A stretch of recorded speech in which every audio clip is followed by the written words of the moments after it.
Production and distribution of City Club forums on IdeaStream are made possible by the generous support of PNC and the Raskin Family Fund, with additional funding from Robert Conrad, Cleveland State University, the Chautauqua Institution, the Cleveland Clinic, and the United Black Fund of Greater Cleveland, Incorporated.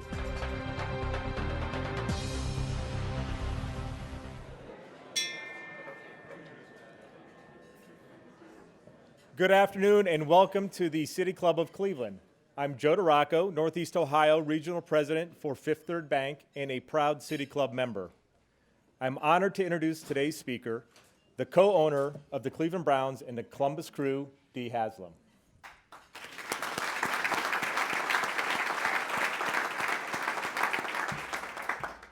Dee Haslam and her husband Jimmy are rising leaders in the professional sports, serving as co-owners of popular NFL and MLS franchises. Ms. Haslam is one of 8 women with primary ownership of an NFL team and is the first woman to be on the Major League Soccer Board of Governors. A University of Tennessee graduate, Ms. Haslam began her career in the television business, working for her father, Ross Bagwell. In 1999, she and her partner, Rob Lundgren, took over Bagwell Entertainment and renamed it River Media, a successful company whose productions include the well-known Trading Spaces and Whale Wars, among others. Today, she is actively involved in both franchises and their respective philanthropic and community efforts. Her work helped earn the Browns ownership the Tank Younger Award from the Fritz Pollard Alliance for having built one of the most diverse front offices in all of sports. Ms. Haslam has also received recognition with the YWCA Tribute to Women's Community Service Award, a Junior Achievement Business Award, University of Tennessee Distinguished Alumni Award, and many more. She is passionately involved in initiatives around education, especially advocating for school choice and fighting chronic absenteeism. Today, we will hear insights from her journey in the world of business and professional sports.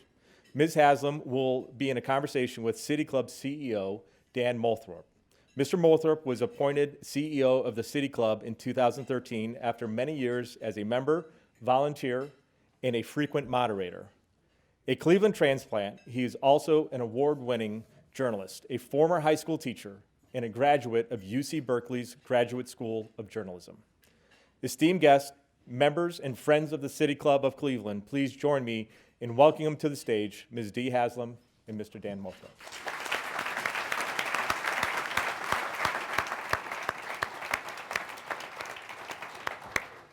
Hey there, Dee. Hi. Welcome to the City Club. Thank you so you. much for joining us. It's an honor. Thank you for having me.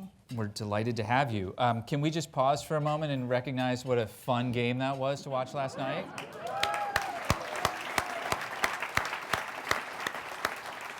Thank you. It's only preseason, but it was fun to watch and fun to see some really young players shine last night. That was really exciting, especially the punt at the end. 86-yard return. It was really amazing. So that's a fun story. That felt like a really important moment in the game, maybe even more important than Baker's 2-minute drill at the beginning. But in all seriousness, Damian Sheehy Giuseppe, he seems to represent something. He does. If you know the story, Damian, I don't know that everybody does. So. Well, he's a young man that played some junior college football, but had dreams to play in the NFL, and he spent his last dime to go to Miami because he heard a Brown scout was one of our personnel guys who was going to be there, and so he showed up, talked his way in somehow to practice, and he got an invitation to come to Cleveland, and he's part of the 90-man roster right now, which is like unbelievable. But then last night, he's the hardest working guy I think in the house. He really does. He works tremendously hard. He has nothing. He's put his whole life on the line for this. And so that story of dreams, I think, resonates well with Cleveland and resonates so well with our team. And that what we were so proud of is how that team rushed the field. Yeah. So excited for him. That that shows us that we're really one, we're really a team. So I'm that's just glad more you didn't get important than injured at the anything bottom that of the happened pile. I know, I worried about that too. But that was the most important thing we saw is just, we've come together as a team. It's very exciting. Yeah, that feels really different for It this feels really good. for this organization. I bet it does. Really good. Yeah, you and the organization, I think, have been on a journey since you and your husband took ownership. Really? Yeah. But this, last year felt like a real turning point. Yes, obviously, it's been a journey for all of Cleveland, I think, for a number of years. And we have felt that from the moment we landed here 7 years ago, almost to the day that, or a week ago, it was 7 years, where we came to Cleveland and realized we knew that Cleveland was an historic team and sports was important to this town, but we had no idea how important it was really to a community until we got involved and realized that it does matter to this community. And the suffering's been long, and we are so excited that we appear to have a team that we can get behind and be excited about. So we're just really excited for our fans, really excited for our staff and people that have worked for years for this team, 20 years, 15 years at this table here, people that have suffered working hard. We're so grateful for our entire organization for all the work they put into it too. So for the fans and organization, we couldn't be more delighted. Yeah. Well, I think that we haven't done anything yet, No, as it's the coach will preseason, say, so, yeah. but we're very excited. Well, you have a lot to build on, more to build on this year, it seems. Is there another town in the United States where you would have sort of such an ingrained fan base? Like, I was just saying, like, if you were going to choose to own an NFL team anywhere, this would be the town with the fan base that would have sort of just the highest expectations and be so ready to be also like sort of ready to be disappointed as well. Do you know what I mean? Like, yeah, it's really interesting. Our family is from Knoxville, Tennessee, and the University of Tennessee is everything in that town. And football in Tennessee is everything. And people live and die by it, and your moods change by it. So when we thought we had the opportunity for an NFL team, which is even hard to even imagine, right? That you're thinking about buying an NFL team and you don't realize it till it hits you. But one of the places that was circled was we want to be part of a community that really cares about football, and we want a historic football team. That's good news and bad news, right? Right. If we had gone, yeah, be careful what you wish for. Right, if you'd gone to the Titans, which doesn't have that doesn't have that long-standing history, Right. but that Cleveland does. It's very different, something that Cleveland should be really proud of, actually, that we do have this ingrained culture. We talk all the time about how sports is that great unifier. No matter what background you come from or what you believe, your differences come all together when you're a part of something like that in rooting for a team, right? Whether it's the Cavs or the Indians or the Browns, right. It's a great unifier for this community, and I think that makes it really special. It does, absolutely. Being an owner is a different sort of thing. What did you know? You were minority owners. You and Jimmy were minority owners. Which is heaven, before. by the way, because Yeah. you have no pressure. What did you think it was going to be, and what did it turn out to be? Oh, we have no idea. Look, you have no idea what it's going to be like, or even get your head around. We watch our grandchildren, and they were little babies when we bought the team 7 years ago, and they're out there like, well, this is no big deal. We're out on the NFL field, or we're watching the games, and we're like, sometimes we got to go, you don't understand what it takes to do this, to be part of something like this. It's a true honor. Being part of the NFL really is an amazing honor. And Jimmy and I were fortunate enough to take a week off this summer, which that doesn't ever happen, but we did it. And we read 4 books, and one of them was called The League, and it was about the starting of the NFL. And if you haven't read it, it's pretty amazing. There were so many stops and starts and failures. And Cleveland to survive all of it, and the story of Paul Brown and all the things that happened here in Cleveland, truly amazing. But it's taken a community, and even to bring it back, I know Carol Hoover was part of the kind of getting it back and bringing the team back. That's part of our history too, which is really exciting. And we have always thought, we knew this team didn't belong to us. We definitely know that we're just kind of keepers of it for a period of time, and we hope to do as good a job as we can during that period of time. It belongs to Ohio and to Northeast Ohio. What were the other 3 books? Phil Knight's book, Shoe Dog, which was really good, made a great appreciation for Nike now. The Paul Brown book, which is an old faded paperback that I had never read. And then I can't remember the other one now, but they were great.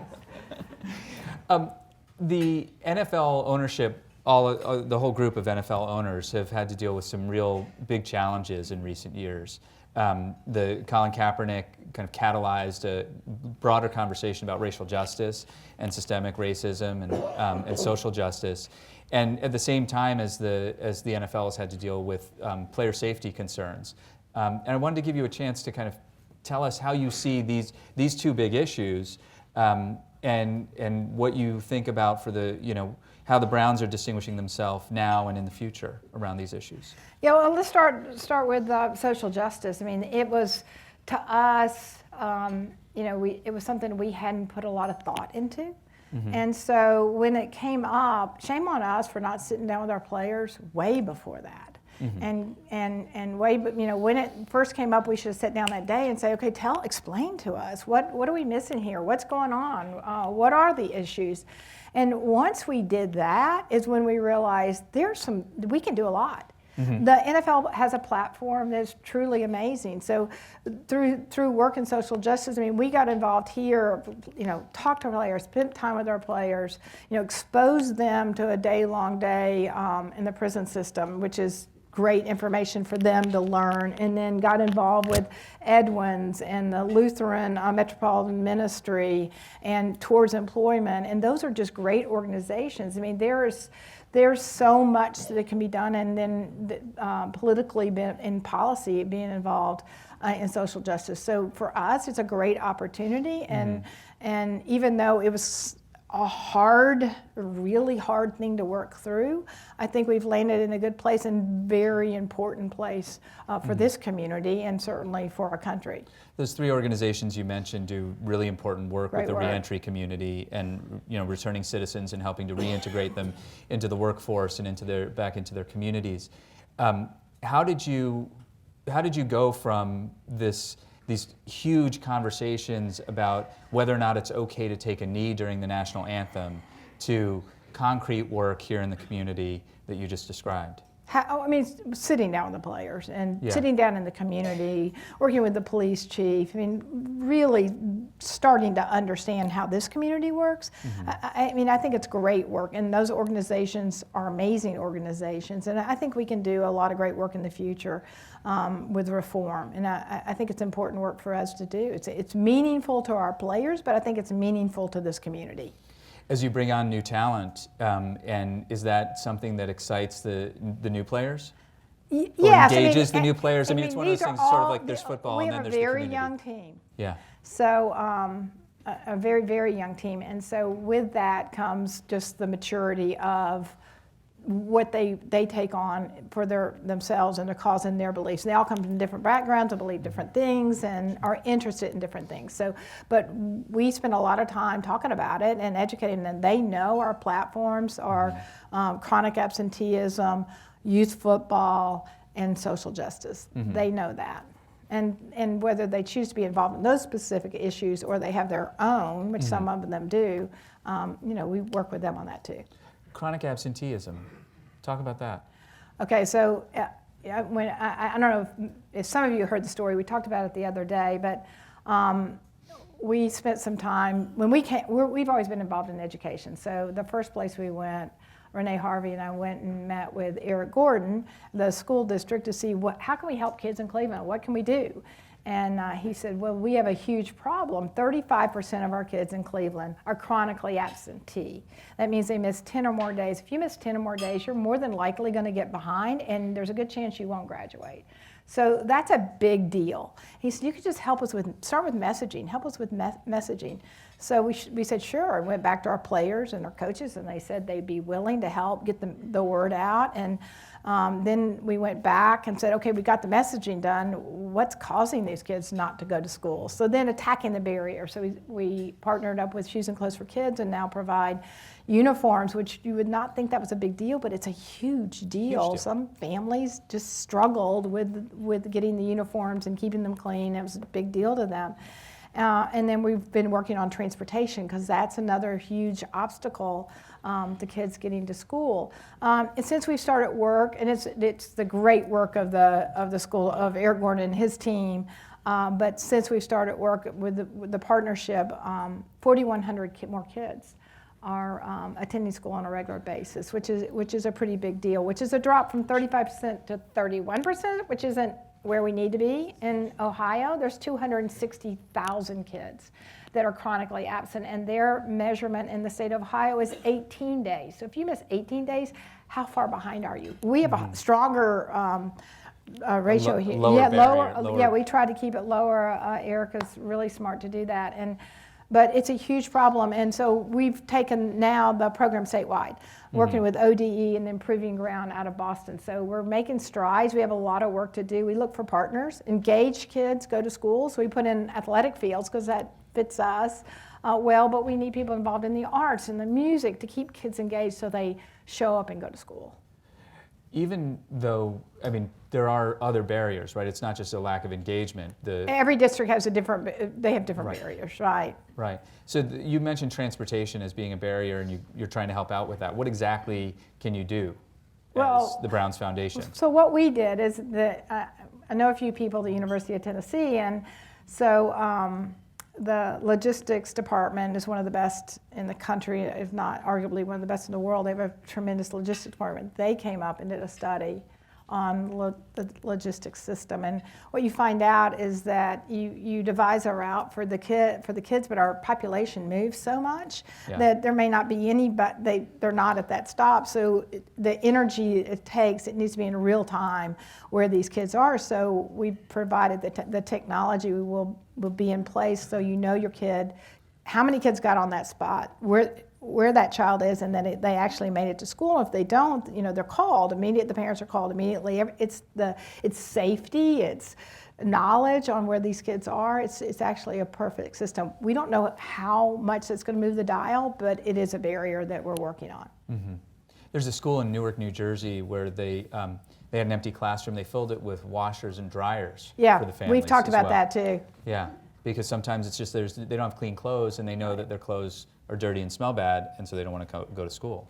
Well, schools are actually, even through Say Yes, they're becoming community centers, which is going to be really interesting to see how that evolves.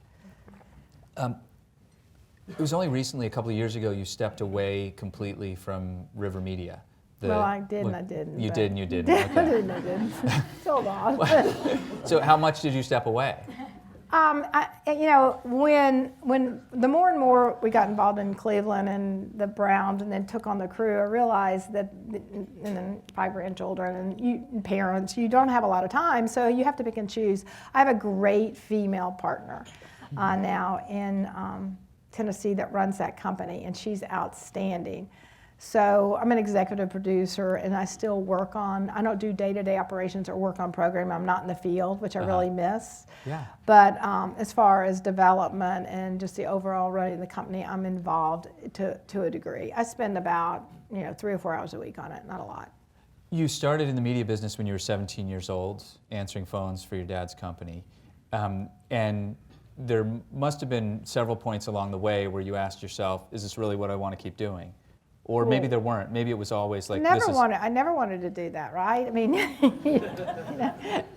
I think if you ask half the people in the room, you never didn't journey out to think that you're going to be here at the City Club. No, It's never. just that, yeah. So I never thought we'd have an NFL team. I never thought that I'd be a television producer. I think what happens is the shoemaker's daughter. I mean, that's all I ever knew. And going to college, that wasn't particularly a major then. I was an art major.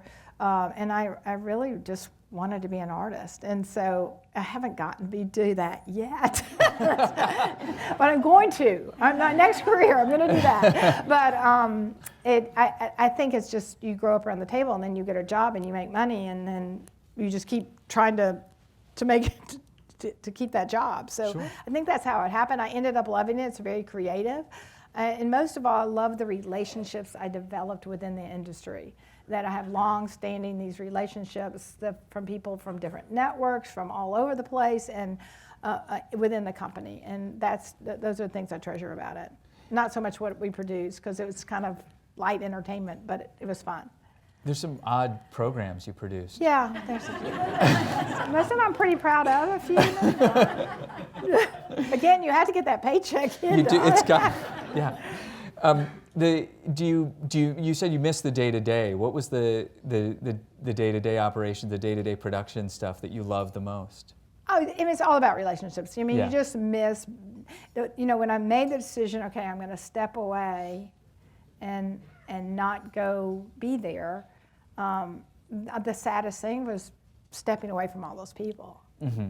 I mean, so I see them now, but it's not quite the same as being involved in every aspect of the business. So I think that it's always about relationships. I mean, you go deep in those relationships and that's what you miss the most. You were just saying a second ago that you never sort of set out to do X or Y, that you weren't, you didn't set out to be a television I producer. didn't have a great strategic vision. Yeah. No. And you didn't set out to become owner of an NFL franchise. You now find yourself, after this journey, or at this point in your journey, in a position of tremendous influence, where you have the resources to move the needle on major civic issues that have really been vexing for the entire community. And that must be really, both gratifying and daunting for you. Terrifying sometimes, right? Yeah. I remember somebody, it may have been my husband, said, Dee, be careful what you say because they may believe you and do that. I'm like, you're right. I need to think about that sometimes. Because I don't really think about it like that. I've always been in relationship with the people I work with, and I expect to push back and all that. So when people don't push back at me, I'm like, what's wrong with you? You need to tell me what you really think. And so that's been something I've had to kind of get used to, is that I need to be careful kind of what I say. Yeah. Don't really. Yeah. I'm not, and if you know me well enough, you know I'm not very good at that.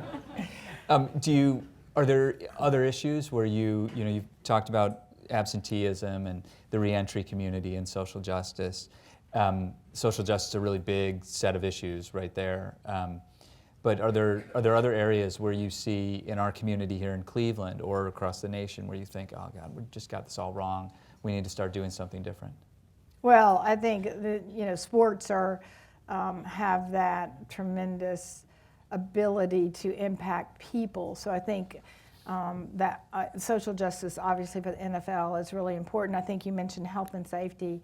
I mean, we work really hard developing a youth sports program here with modified tackle to teach kids actually how to keep their head up and how to play correctly and what the rules are, and really promote safety. And we work with university hospitals with Dr. Voos on health and sports safety for like hydration for youth. If you're hydrated, you can prevent a lot of injuries. So we talk a lot about that. That is a big focus for us. So I think we can make a big impact in health and safety for not just football, but for all sports, and for even it impacts the military, because we're developing helmets. It's so interesting.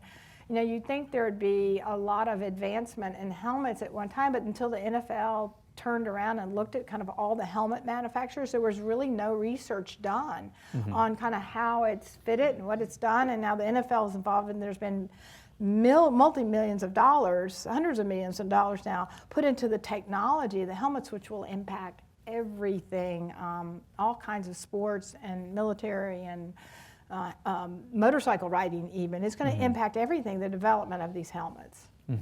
There's also been like some subtle shifts in the rules of play. Oh yeah, not so subtle. And not so subtle. A lot of Some not so subtle. Yeah. Yeah. Have you? Can you take us at all inside the NFL ownership conversations around these things?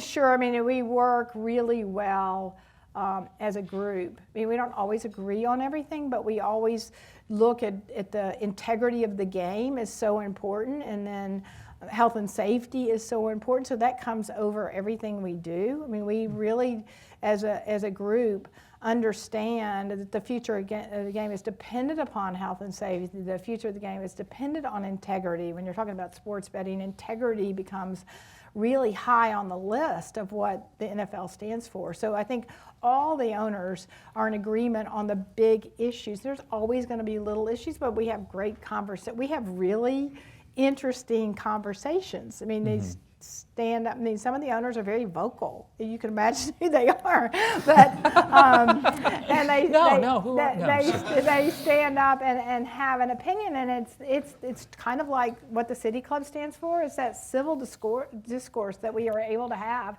in a room, which is fantastic. Before we go to questions to the Q&A with the audience, you invested in a soccer team recently. Yes. Columbus Crew. Right. Talk about that. I mean, that's an interesting decision. Oh yeah, it was one of those dinner table decisions with my son-in-law. Jimmy and I and our daughter Whitney were just having dinner, and we thought how terrible it would be for Ohio and Columbus to lose a sports team. It happened here in Cleveland. It can't happen. So we just picked up the phone and kind of inquired about it. And next thing you know, and we know, we do know a lot more about soccer now, but at that point, we only knew what our 5-year-old could do with a soccer ball on a field, on a field about the size of the stage, right? Yeah. And he's really good. Yeah. But we had no idea what we were getting into. Quite a journey, but really interesting and working. It was really fast, and what had to get done was pretty amazing. But we're excited to be part of the MLS. It's very different, but a lot of fun. I mean, our players from all over the world. Jimmy introduced himself to one of our new players, Diaz, the other day, and the guy just looked at him like, I don't understand a word you said. And then the next player next to him interpreted it for me. He goes, oh yeah. And so he's just like, who's this guy? Who's this guy? Who's this guy who's talking to me? He had no idea what he was saying. Are there other NFL owners who also own an MLS team? Yes, the Crafts. So you're calling them all the time and saying Crockies, like, the Hunt family. The Crew was the first MLS soccer team in the country, the first stadium. I mean, it's got that same history, passionate fans. It's tremendous. I couldn't help but notice the ads for them last night during the game. So well played. Come on down. Yeah. It's not a. They're coming up. It's not a big drive. Yeah. It's not a big drive. Are we going to see them on television? That's going to happen too?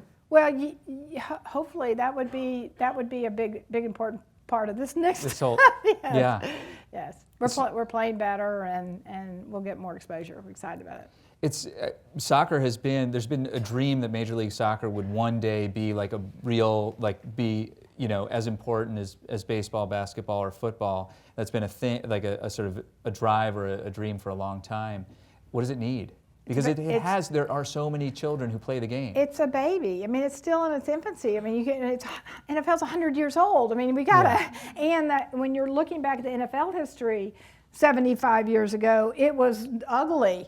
There was a lot of stops and starts. And I think the MLS is making great progress. It just is progress, and it takes some time. And as we add teams and become more ingrained in the cities, it will grow, and it's a great sport. So you're right. I think it will continue to grow. All right. You ready for some questions from the audience? Sure. All right. So let me just reset here. I'm Dan Moulthrop, Chief Executive here at the City Club. We're with Dee Haslam, co-owner of the Cleveland Browns and Columbus Crew, or investor in the Columbus Crew. I think there's a distinction there, not ownership, investor. We talked about that earlier. I'm probably getting it wrong. It's fine. We're about to begin the audience Q&A. We welcome questions from everyone. May we have our first question, please? Hi, Hi, Dee. Thanks so much for being here. As one of the few women owners in the NFL, we know that with every professional field, once women start joining, there are adjustments and growing pains in an all-male dominated space. So I was curious around the owners, as more women have entered the ownership space, what adjustments and growing pains has the NFL gone through to help bring you in as part of the group? You know, it's really interesting, but women have been part of the NFL for the last 100 years, really. But if you look at the McCloskey family up in Chicago, or you look at the Ford family with Martha Ford. So we sit right next to Martha Ford, and I believe Martha's 90, but just extremely active and extremely vocal within the organization. So they've been there. They may not have been as vocal as some of the others, but the influence they've had on the NFL has been there for a long time. So I can't say that me and the other women, the newer women within the organization, have had the influence that they have had. So you look at Mrs. Rooney and just kind of her journey along with the Rooney family. I mean, they've been intricately involved in the NFL. The NFL is fortunate enough to have a lot of executive women within the organization that work day to day in the NFL. So they do the hard work day to day, and they're tremendous. So women are very much involved in the NFL, have been involved in the NFL, but I do think that it's just more visible now. But thank you for the question. Good afternoon. My name is Merle Johnson. I'm a member of the Ohio Board of Education, and on behalf of the Ohio Board of Education and the Ohio Department of Education and the state of Ohio and the families and children, I want to thank you from the bottom of my heart for your help, what you're doing with the chronic absenteeism. Oh, Thank you so much. And so my question, I taught 40 years in Cleveland schools, and one of the hardest jobs I ever had to do was to try to encourage my young men who were determined to make it to the NFL, even though I see the stats that say, I think it says 9 in 10,000 are actually ever drafted.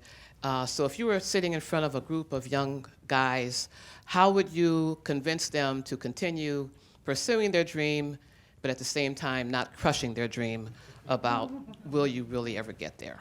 You know, it's so interesting because, you know, we're looking at our roster right now, and we'll be doing cuts in a few weeks, down from 90 to 53. And those players, even though they've made it this far, are going to have to face that same question. So, you know, what am I going to do with my career? What am I going to do with my life? I think the message has to be is that you may make it to the NFL, but you still have to have a plan for your life and a plan for your career. And our players now, many of them have that mindset. When they come in the NFL, they know it's short-lived. They're talked about it a long time, is that you have to have a plan for your life. We don't care just about them as football players. We care about them as men. And we take that on as that we want you to be successful in life as much as you are on the field. So I think you can just talk to the young men like that, hopefully. Dee, it's wonderful to hear how you incorporate your values into the business of running an NFL team. Tell us a little bit about what you have valued in growing the leadership within the Cleveland Browns and developing the team over the last several years to where you are today. What are the key elements in leadership that you think have been helpful to you? We've had a few stops and starts along the way. As much as we would have liked to have come in here and had a winning team on day one, the journey that the Browns have taken has been a hard, rocky road, but I think your leadership kind of rises up during that, and your culture grows together in that journey. So I think we've learned a lot about, obviously, people lessons, but a lot about how to bring that culture together and how each individual helps each other. I mean, last night when we talked about that team falling on each other really matters. Leadership also really matters. I mean, what we were really excited about, I don't know if anybody just watched Baker on the sideline, which was something to watch. If you watch the next exhibition game, just watch him. He's involved in every single play, encouraging part of it, and you have to have that out of your players and your leaders and our other, Miles Garrett. You have to have them, and Odell and Jarvis. They have to be present and encouraging, and I think that's what we've learned so much through this process. So that was a good, pure example of last night, how far we've evolved. I heard Baker compared very favorably to Francisco Lindor last night. Yeah, it's sort of that. He's a fan, by the way. Yeah. We got another question over here. Hi, just a quick thought to follow up the other one. For those who have a passion for football, even if they're not going to play in the game, are there not many other opportunities within the team organization? Sales, communication, finance, marketing. I mean, probably for every player on the field, there's another dozen people associated with a team, correct? Absolutely. I mean, there's, dozens of careers involved in sports, for sure. I mean, one of the things we work on is, developing young coaches. There's an internship program within the NFL that does that, especially for minority coaching. So there's tremendous opportunity if you're not going to be a player on the field, for sure. And a lot of these young men do pursue a career in scouting or coaching. So you're right. And coaching youth, is there anything better than being a high school football coach or a coach of youth sports? And so many people are involved in coaching sports. It's really an important part of what we do. Great, thank you. Thanks. Next question. Up next, we have a Twitter question. Since you've expanded into MLS, what do you think about bringing the WNBA back to Cleveland? Oh, well, I haven't thought about it. Since we didn't give any thought to the MLS, really, it will probably be one of those opportunities that comes to us. But I think we've got our hands full with ensuring the Browns is continuing to grow and be successful and taking on the Columbus Crew. So right now, I think we have our hands full. We're going to focus on that. But it's not necessarily something you need to take on, but it's something you would encourage, no doubt. Absolutely. Absolutely, that would be fantastic. I mean, I think sports for community are tremendous, and especially for women. That would be fantastic. I believe in that. Okay. Next question. Thank you, Dee, for everything that you said.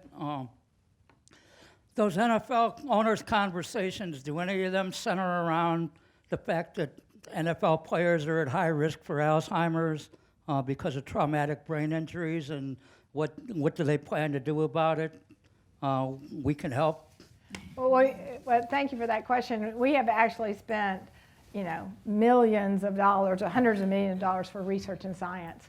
And as I was talking about the helmets earlier, we do believe that we'll make some great breakthroughs and continue to work really hard on that. And the owners are committed and dedicated because the health and safety of the game is our future. I mean, our players have to be healthy, and that does impact the game. So I think you'll see an ownership that's passionate all over it and understand the importance, not just for football, but what the impact it can have on everything from sports to military. It's really important work we do. So thank you.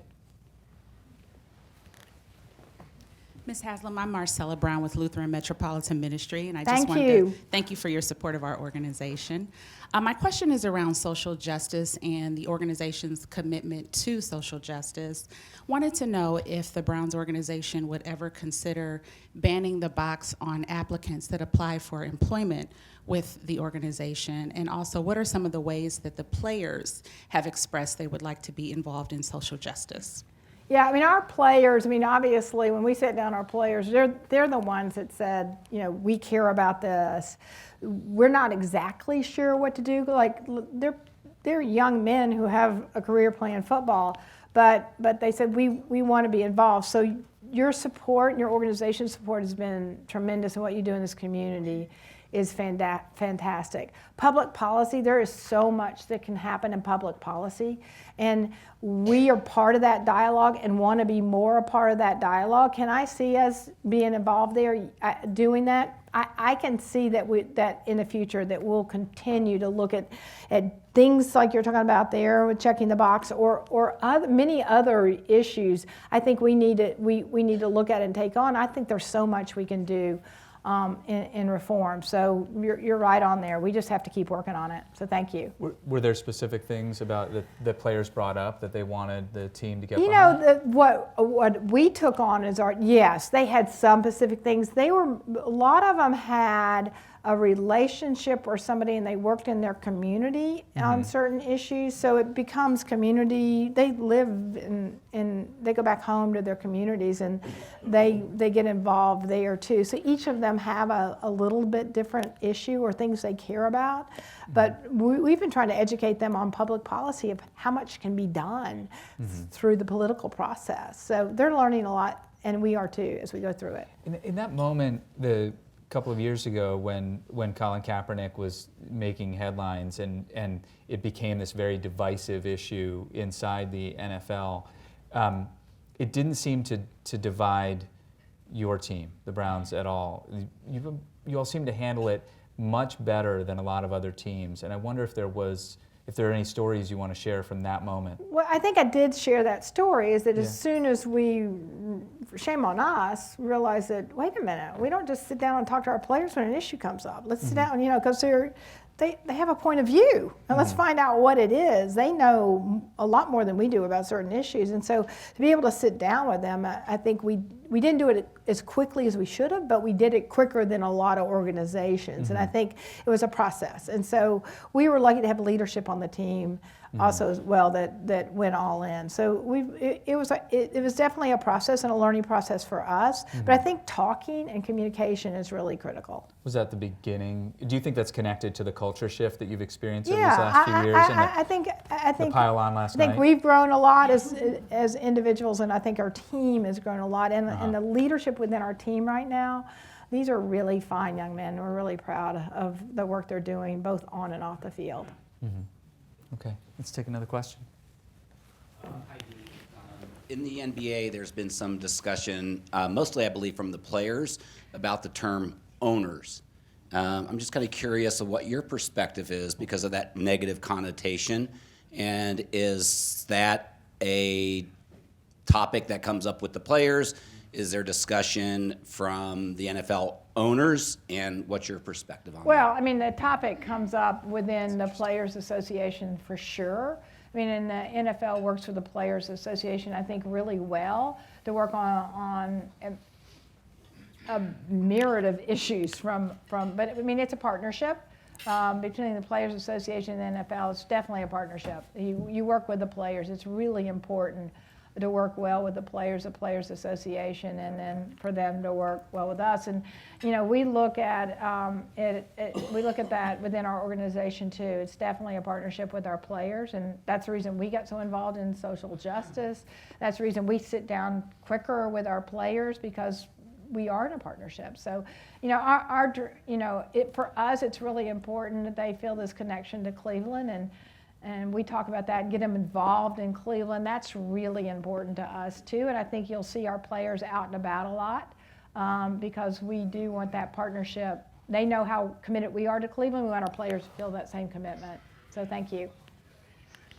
Somebody's watching a clip apparently over there. Yes, Dee, thanks for being here today, and I want to just say thanks to you and Jimmy for everything you do. We're proud and fortunate to have you here in Cleveland. Thank you. What's threaded through your Beyond the Field conversation is really obviously a commitment to servant leadership. And I was wondering if there was anything that you could share that what was the personal catalyst or spark for you to really want to have both a business career but a philosophy of philanthropy and giving back and servant leadership? Well, I mean, we've always, as a family, been very involved in our community in Tennessee, but coming to Cleveland, being, you're I'm 65 now. I shouldn't have said that publicly, but when we came here, I guess I was 58. But to move somewhere, when you've lived somewhere all your life and then to suddenly move to a new city like Cleveland and learn a town and get involved was a little daunting and a little overwhelming, but really exciting. I mean, we had no expectation of Cleveland, and what we've learned, this is a tremendous town, tremendous community with 3 sports teams. The culture is unbelievable. The community involvement is tremendous. I mean, we could not be more delighted that Cleveland picked us, or we picked Cleveland. We're not quite sure how that happened, but we really do believe it is a place we were meant to land, and it's our obligation to give back as much as we can to this community. I mean, we talk all the time, what can we do to help make this community better? And there's been some time with Mayor Jackson on, what can we do? We're here. And one of the best things we can do, though, is put a winning team on the field. And I know, oh, good. I'm glad you're So just one quick statistic is that you can imagine the kind of the hits we're getting online, you know, and the focus. So we look at one data. So we had these YouTube videos, right? And it measures how many are from Ohio and how many are from out of the state of Ohio. 75% are from out of the state. Really? Yes. So the focus that the Browns bring or the sports teams bring to this community is tremendous. You don't think about the exposure. So, you know, that's just YouTube hits on the video. So you're not even measuring all the other media, the exposure that Cleveland gets from you can find us a putting Browns a good backers bar like anywhere in the right, on the planet. passionate fans, but Yeah. we're talking about people that are not necessarily passionate Browns fans. It's just the exposure it brings to Cleveland, and we're getting the draft in 21. A big deal. And that exposure, I mean, look, we've already done tremendous work when we hosted the RGA for the convention. Mm-hmm. And the exposure from the All-Star game was tremendous. But we know the city's gonna blow it out of the park there, or the field on draft. And the exposure it's gonna get nationally is going to, or internationally really, for Cleveland is going to be tremendous, because the draft, if you watch the Nashville draft, they talk about Nashville the whole time. They're going to talk about Cleveland the whole time. So we're really proud. We think we can bring our contribution there is, let's put a winning team on the field. I think we can really make a difference to shine a light on what a great place this is. Wonderful. Thank you. You touched a little bit upon the impact, the economic impact of bringing the draft to Cleveland. Can you just share a little bit about the way you conceive of the Browns' impact on economic development more broadly in this region? Well, I mean, we do think about that. I mean, we've taken a lot of look at, you know, where our stadium is and how it connects the city and what that could mean for that connection. So I think we'll work hard on kind of the overall view of connecting us, the city, and the across to the. We've got to be able to have access to the water. This great city needs that access to the water. So we talk about that a lot. If you've come to our games, getting in and out of our games can be a little challenging. So we're hoping that we contribute back. We're going to be very involved in the community, but we hope we can if we can contribute back and help solve some of those issues, that maybe it will help in economic development, which I think it could. So we're working there, and we'll see. There's a lot of hard work. A lot of people before us have worked really hard on that. So, you know, hopefully we can continue that hard work and be able to make some strides there. You've had a successful career in Knoxville in media, and now with the Browns, hopefully an international kind of success. What was your hardest decision and why? Hardest decision just since we've had the Browns? No, in general. In life? It's just us. Marrying my husband, probably. There's been some long questions there. So. Don't tell him I said that. Look, I think your hardest decisions, if you're looking they're always personal, right? Your family decisions, always the hardest decisions. Coming here to Cleveland was a hard decision, right? My parents are in Knoxville, Tennessee. They're 87 years old. You know, my family, we have deep roots there. I had to leave, eventually leave my career. I mean, there's been some hard decisions there. If you look back on it, you're like, were you crazy to give up your whole life? I mean, Jimmy's family's company's there. He's worked his entire life at Pilot Flying J to build that company. And all of these things, I don't think we weighed them in enough before we said, oh, let's buy an NFL team. It sounds like fun. I don't think all that realizes that when you buy an NFL team, you are committed to that community and get up there and be involved. And I think that has been one of the hardest things we've had to kind of, that realization of, oh, this is real and we're committed here and we've left family, coworkers, friends, a life in another community, and that's been hard. It was a hard decision. We obviously didn't put a lot of thought into it, but in retrospect, it was challenging and hard. Next question. Good afternoon. Welcome to Cleveland. Thank you. Thank you I for all don't you're get tired doing. of hearing that. Yeah. Thank you for all you're doing. You've picked up that football is maybe even more important than you think so far to everybody in Cleveland. And it's not just the current team and winning, that's true, but there's people like Jim Brown and Ernie Green. Have you ever thought of building, they did this for the Reds in Cincinnati, have you ever thought of building a Cleveland Browns professional football Hall of Fame for our Hall of Famers in Cleveland? And as a side note, I'm actually talking with your marketing manager at the Browns to try to get them to get Jim Brown and Ernie Green, the starting backfield for the 1964 championship Browns. Ernie's in Ohio. Jim's working for you guys. You could get them to run out for the coin toss and Cleveland Stadium would go crazy. Have you seen Jim run lately? I don't care how he gets there. Jim, I'm sorry. To have Jim Brown and Ernie Green run out for the coin toss would be incredible. Good idea. Dave Freeman, who runs our marketing team, does a great job and is very creative, and I'll definitely put that on the Hall of Fame, the fame issue for the Cleveland Browns.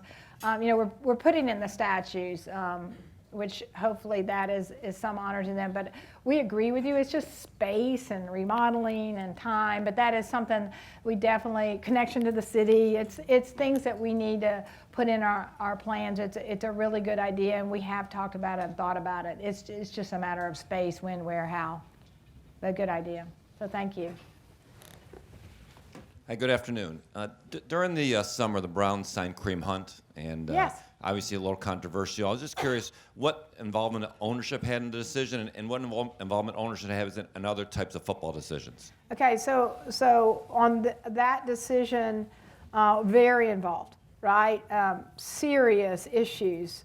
Kareem has, that was really hard. So we sat down with Kareem a couple of times, actually, to get to know him as a person. And I think that's what everybody forgets. For folks who aren't familiar, can you describe the controversy without getting too detailed? Yeah. Kareem was involved in an altercation, a couple of altercations, inappropriately force and violence, especially in one case was a female, and that was just really hard to take and to see and to watch, and very serious.